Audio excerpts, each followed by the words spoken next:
Now there's the report that we have been going with all day that is now out, Daily Caller, all the major newspapers, that the Inspector General, that would be Michael Horowitz of the Department of Justice, has now made a criminal referral for the former FBI Director Andrew McCabe.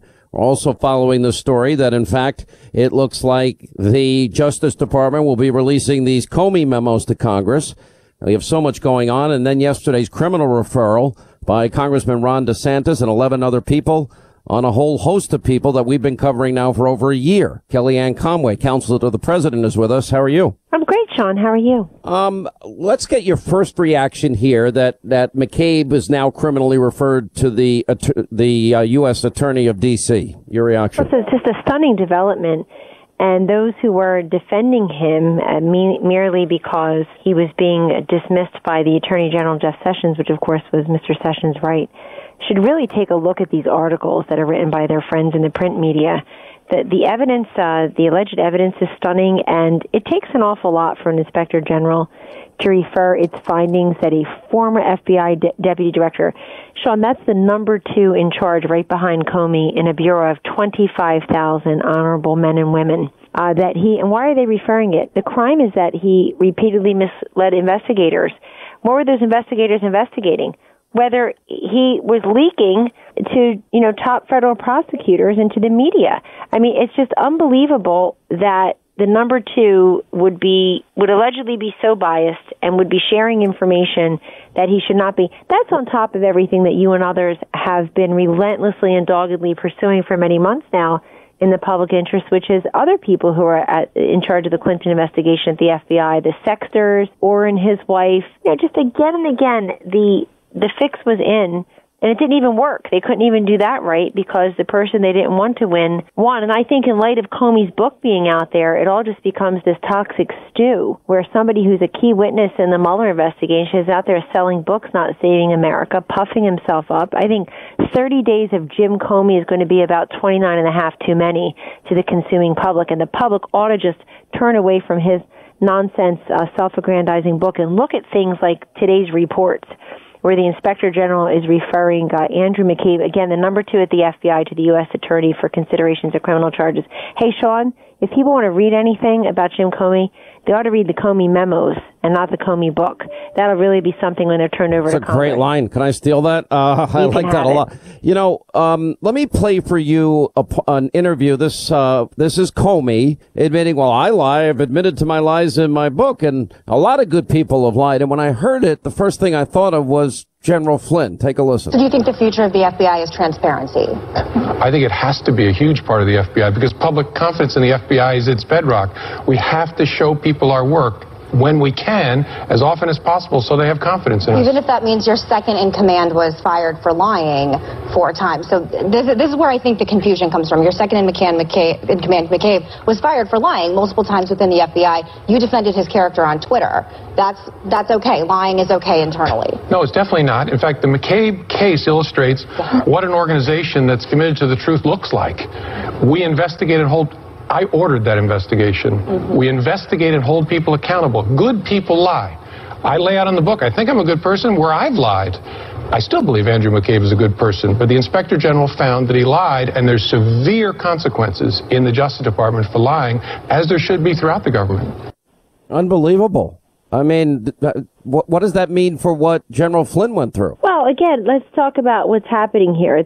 People think there are double standards all the time, as you know, and they're usually correct. But it says that, in reading the Washington Post report, I mean, this is from the Washington Post, that last week the Inspector General sent the report to Congress blasting McCabe. What did he say? He said that McCabe inappropriately authorized the disclosure of sensitive information to the media. I mean, Sean, we can't get people to turn over documents to the Congress, to go and testify in front of Congress if they're asked to, or go share information if they're asked to, but we've got people leaking to the media. Jim Comey himself admitted that he did that. He admitted after he was fired, and he admitted this under oath last June. He admitted that after he was fired, he wanted to get information out, so he gave it to his friend, a professor, and not a government employee, and that friend gave it to the New York Times, and that Jim Comey did that with an eye toward the friend getting it to the New York Times and, quote, hoping to trigger a special counsel, which is exactly what happened.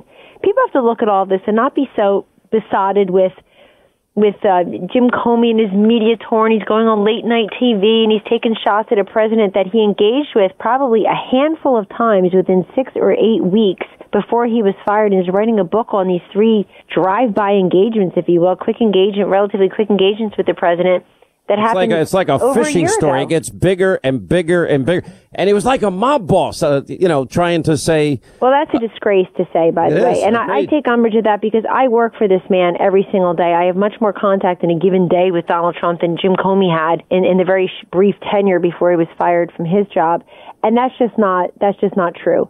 He's saying what he thinks will sell books, will be most scintillating. His biggest sound bites of the week aren't even in the book. The PR agents must have decided that the book was so boring because, after all, it's a book by Jim Comey, that they had to come up with some clever sound bites after the fact, post-book sound bites, and then that's what's been making the way through the chyrons.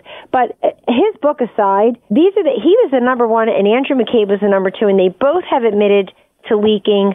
Plenty of people see them as leakers and having very casual relationships with the truth. And to say nothing of the other fact, which is why in the world would you try to write a book and talk about the integrity of the FBI and take pot shots about someone else's marriage, someone else's physical looks? I mean, what are we in this 3rd grade here? No, that would be nursery school. But let me ask you this, because it really gets the biggest admission to me was the part where Comey actually said, "Oh, it's possible the Russian dossier is true." The big problem, Kellyanne, with that is that, well, that dossier we now know was used as the bulk of information presented to a FISA court for a FISA warrant to spy on an opposition party. And it gets worse because it was a foreign national, Christopher Steele, using Hillary Clinton funneled money and using Russian sources that were never corroborated, and it was never identified that it was her money. That's a problem. Two quick things on that, Sean. Number one, dossier is it's like a French word for load of crap in this case. Number two, Jim Comey failed to disclose to President-elect Trump on January 6th in Trump Tower the same thing that those seeking the FISA warrant failed to disclose to the FISA judges. Same thing. Never told either party a very important fact in evidence that his political opponents had paid millions and millions and millions of dollars for that information. Jim Comey, Stephanopoulos pushed him on. He said, "Don't you think Donald Trump had a right to know?" He said, I don't have an answer to that question. It didn't serve my goals. What exactly were his goals, Sean, if that didn't serve his goals? But the problem is bigger than that, because they should have told the court, and remember, that was presented as the bulk of information in October, and he was telling the president-elect in January that it was salacious and unverified. That means that he wasn't under investigation. Yeah. All right, we'll take a quick break. He wasn't being investigated. Kellyanne Conway is with us. We'll come back on the other side of this. Where does this all end up? All right, as we continue, counsel to the president, Kellyanne Conway, is with us.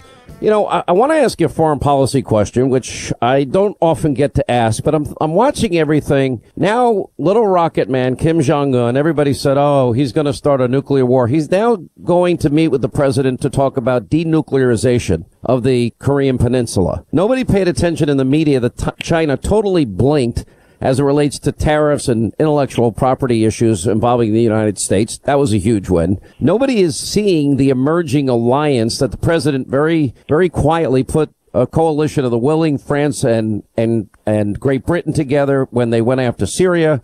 And then you've got the Saudis, you got the Jordanians, Egyptians, and the Emirates and Israel and the United States now working together. I mean, that is more foreign policy success than Obama ever dreamed of in 8 years. Yes, so one need not win a Nobel Peace Prize before they even take office, as was done in the past, to recognize how much progress is being made. And you've laid out the bulk of it. Let's talk about North Korea for a moment.